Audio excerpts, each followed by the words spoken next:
How's it going, everybody? Figured to just do another life video and do a little bit of talking.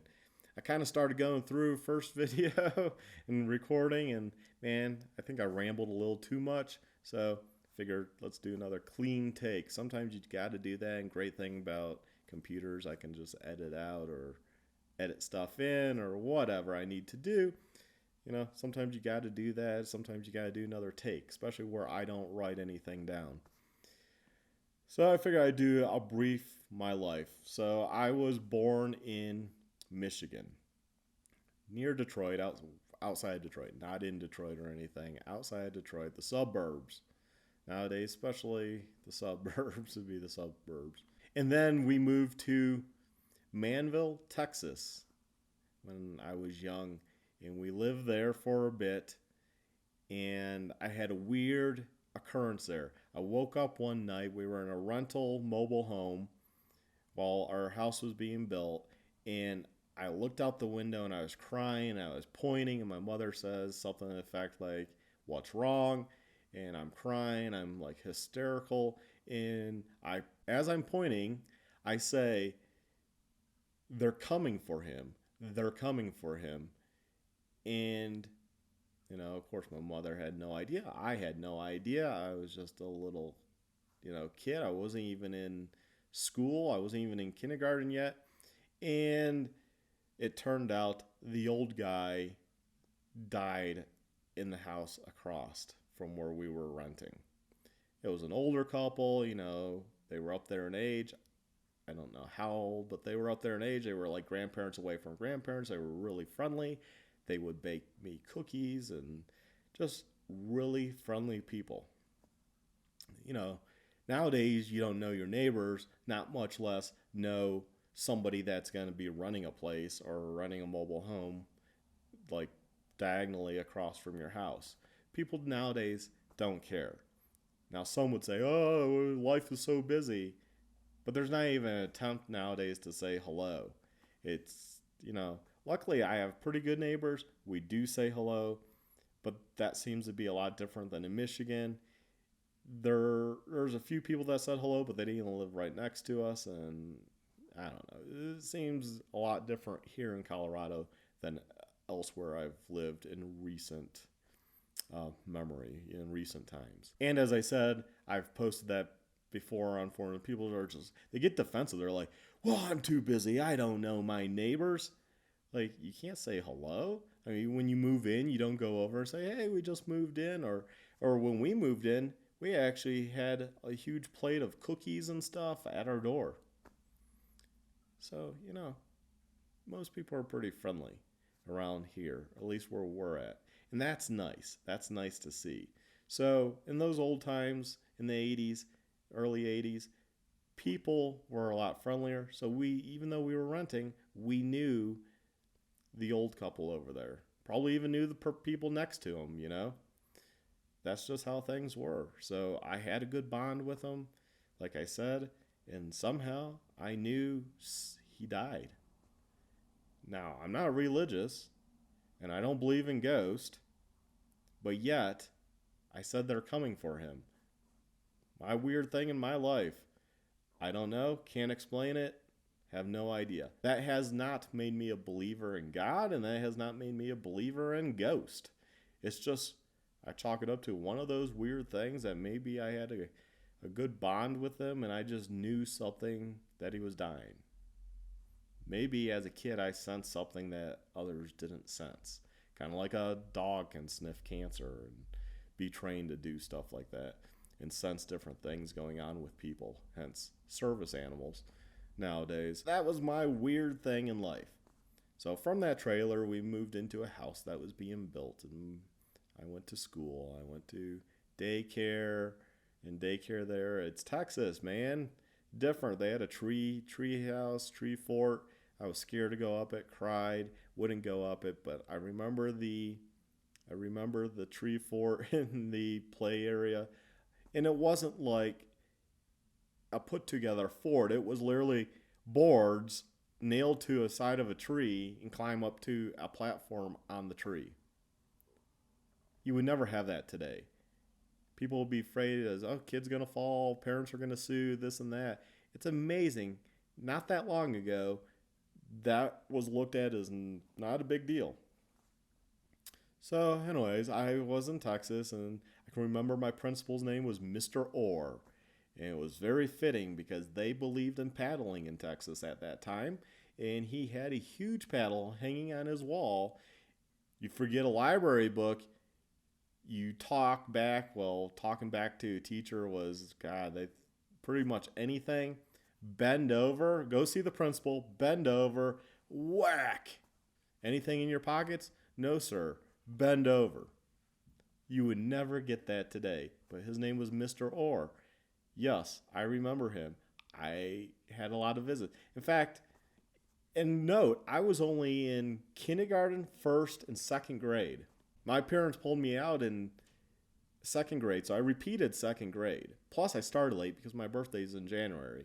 So I started school late, then I got held back, if you will, in second grade, and I was sent to Christian University. They had a program for first and second grade. So I went there for my second grade, and then my father took a different job. He went down, tested, and they hired him right away for the State Department, for the federal government, and he went to D.C. for a little bit, but then we were assigned to Karachi, Pakistan. So I went there for 6 months. I didn't do so good. Maybe I was only there 3 months.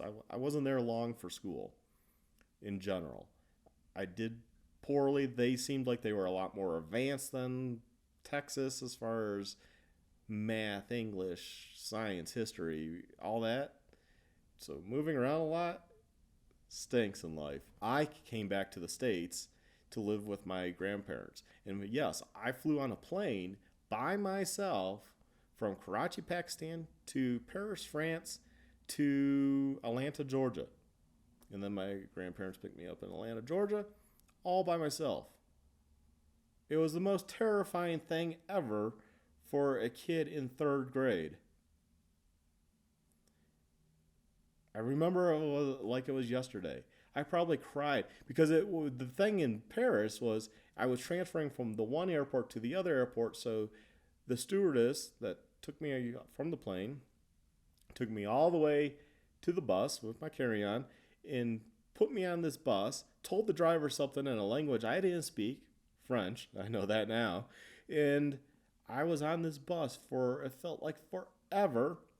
And then got to the other airport, and I guess he radioed somebody. Somebody else came and got me, took me to a room, and which was cool. The rooms were cool because it was like 4 kids, and there was a few other kids in there flying by themselves, and there's somebody watching you, and there's food and drink, and there's TV, and there's toys and books and this and that. Of course, you're just nervous, so you're not really wanting to play with other kids. Not in third grade. Kids are disappearing because when their plane is about or is there, somebody comes, gets them, and takes them away. So these kids you're playing with are slowly disappearing, and then eventually somebody comes, gets you, and they can put you on the plane. So you're handed off to another stewardess, and this stewardess puts you in a seat. Here's your seat. Boom, bam, and you're sitting by strangers, and I don't really remember the airplane flight. I don't remember the food. I just remember the in between the real traumatizing parts. And I ended up in Atlanta, Georgia. My grandparents picked me up, and they had just recently moved from Michigan. These are my father's parents, moved from Michigan down to Mineral Bluff, Georgia, because my grandfather had retired, and he was in the midst of building a house. I was there as the house was, and they were all excited to have me and stuff. And so I was there, we'll say 6 months. So I was there for the rest of the school year, which was very difficult. Going to a really small redneck school. I was looked at as being different. You have red hair. I can remember a kid once said, "You have big lips." And I'll be politically correct here so no one gets offended because YouTube gods. But, "Do you have black in you?" And I was like, huh? Like, I hadn't even, other than Pakistanis, the dark skin, I hadn't really seen an African American or been that close. Only once before that in kindergarten in Texas. And I only remember him because I said, "Hi, my name is Mark." He took a wood block and whacked me in the eye. So my experience wasn't good, but they assumed, "Hey, you got big lips." I've never talked about that to anyone. You know, that was my like, what? What are you talking about? And so I finished off third grade there. Ended up going. My father took a hardship, which is like to do that in the government, like to bail on an assignment after a year is a big deal. So basically, he got tossed in D.C. You have to go to D.C. D.C. stinks.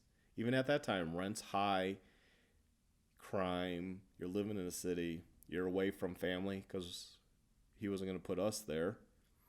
So my mother and I went back to Michigan, and in Michigan, I have a lot of aunts, uncles, my mother's parents, so a lot more family. And my mother could work, so she got a job at the family business, Aco Hardware.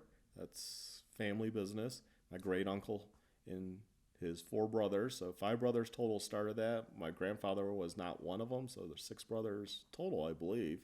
And my grandfather's the only one that did not go in on that. But yeah, so big hardware chain in Michigan. Just recently, last couple of years, been bought out by Ace Hardware, which is fine. My great uncle had long since passed away, so that was his joy. Friendly guy, and they never paid the greatest, but hey, it was a job. So my mother had that job. My father's in D.C. I'm going to school. We buy a house nearby my grandmother's, not too far away. So I go Glengarry Elementary, if you know what that is, and then I move over to Loon Lake Elementary, and I go there, and that must have been fourth grade and into fifth grade, and then my father gets his next assignment. He did his time in D.C. He can now go and do another assignment. So we all moved to Mexico City, Mexico. And that wasn't so bad. So I was there came in fifth grade and was there for sixth grade. Um, yeah, it was an okay school in general. Living in Mexico was okay. It was neat. A lot of the pyramids, we would go out and see that stuff. We'd go out remotely to some more remote pyramids and see those and museums and all that good stuff. I can remember a class field trip was to the Fritos factory in Mexico City. As I can remember, it smelled nasty, and we had McDonald's afterwards. And yeah, that was pretty much Mexico. I got to ride the dirt bike there. I had a dirt bike. I had a dirt bike in Pakistan. I should have brought that up. So I rode in Pakistan on the beach, crashed on the beach off a cliff. Luckily, not me. The bike went off a cliff and was okay. Landed in sand way down below. And then I got a ride in Georgia, although not my dirt bike. My grandparents had some old 1974, I think, dirt bikes. Dual sport bikes. They had dual transmissions, so really dual sport. But hey, go ride wherever you want. I'd get lost in those woods at the back hills. I had rednecks. Hey, this is my property. And of course, um, start talking, and they're like, "Hey, you're not from around here." It's like, "Oh, I live." And of course, everyone knew each other. So, oh, okay, yeah. Okay, well, you go back. This is my property. Don't come back here. Oh, okay. But I rode everywhere. I would cross over into North Carolina, the state line on the back roads. I rode on the highway in Georgia as a kid. I got on the highway. Third grade, riding on the highway. And I went down kind of town. And I was like, yeah, that's probably far enough. And got scared and went back. And the sheriff was my grandparents' neighbor, so it didn't even matter. Johnny. That was his name, the sheriff, Johnny. Yeah, Johnny. He lived in like an octagon house. But anyways, and then I rode in Mexico City. So I got a ride to Mexico City. And I think briefly before we moved to Michigan, we went to Texas. So we still had the house there, and then kind of wrapped up selling the house there. And then we went to Michigan, and then we went to Mexico City. So got to ride there, and that was a lot of fun. And then from there, went to Florida. That was the next place. So seventh and eighth grade was in Homestead, Florida.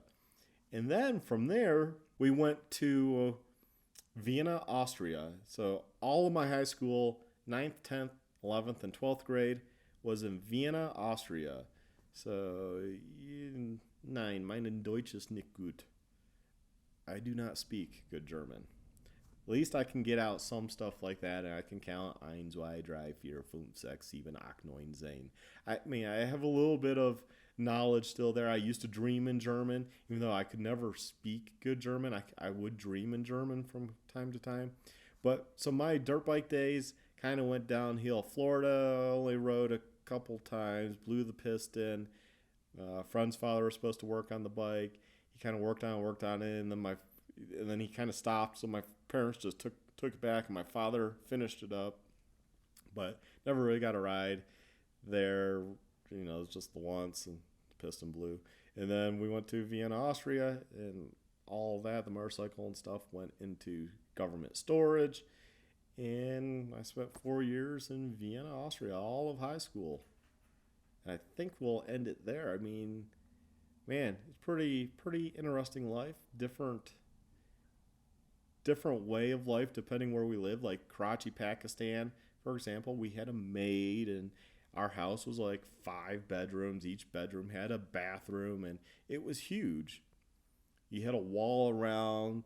We had a Christian. The maid was Christian, so she spoke English. The one guard was, I believe, Christian. And then we had a Muslim guard, and they were all fine. No problems. Our dog, we had a couple Dobermans that we took with us, and they ate out of they're doing the prayer before they eat, and they got their food set up, and they're doing the prayer facing Mecca, and the dog, one of us opened the door, dog to go out and go pee, and not thinking anything about it, dog ran around, food, ate out of that bowl. Oh, the guard was so ticked off because a dog's mouth touched it. We had to buy him a whole new set of, which over there wasn't much. It was probably like $20, if that at the time. It was probably like $10, but gave him some money here, buy new and whatever. Oops. Having red hair in Pakistan was unique because Allah supposedly has had red hair. That's why they dye their hair that red. In Pakistan and I think India too. And there was a mosque right next to the American school, and we lived right next to the American school. And walking home, I can remember a friend, I don't know what you call him, but the person of the mosque came and asked if we wanted to go through, but in Urdu.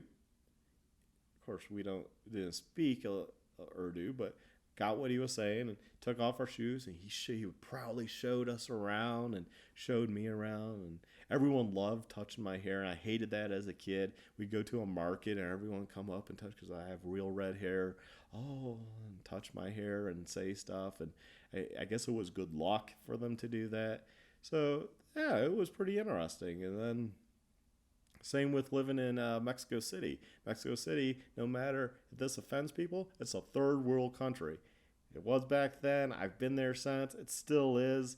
You have your maids, you have your nice big houses, and it's just cheap to have a maid that is 100% full time, and they clean your house. And some people have cooks and this and that. I mean, we usually just somebody to clean, help my mother.